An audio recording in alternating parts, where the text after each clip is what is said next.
আসসালামু আলাইকুম বন্ধুরা, রাকিব এগ্রুর পক্ষ থেকে আপনাদের সকলকে অসংখ্য ধন্যবাদ।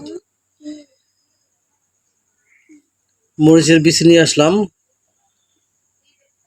কালকে আগের ভিডিওতে আপনাদের দেখাইছি কিভাবে বীজ বপন করব, ওইটার জমি কিভাবে প্রস্তুত করছি। এখন এই বীজগুলি ভিজে রাখবো। একটা হচ্ছে ময়না, এগুলি হাইব্রিড মরিচ, আর একটা হচ্ছে মধুমতি। 13 ঘন্টা ভিজে রাখতে হবে। 13 ঘন্টা ভিজে রাখবো। এখন মানে মধ্যে ভিজে দিতেছি গ্লাসের মধ্যে, যে চুপ করে ভিজাই দাও।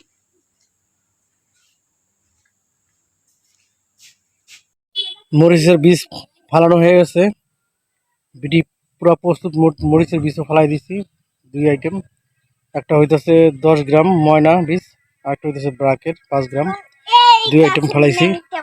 ঘরটা দেখেন, এই যে ঘরটা।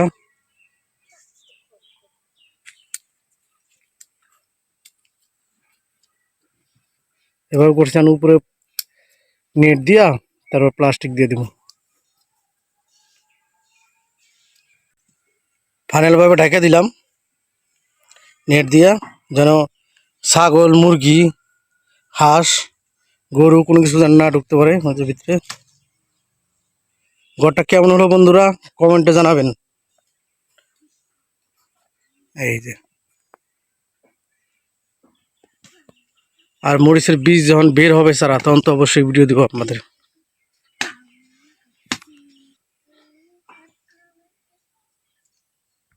সর্বশেষ এইভাবে পলিথিন দিয়ে ঢেকে দিছি, যেন বৃষ্টি পানি না পড়তে পারে। আবার কালকে দিনের বেলা রোদ হইলে তখন আবার খুলে দিব, বৃষ্টি এলাবার পরে আবার ঢেকে দিব।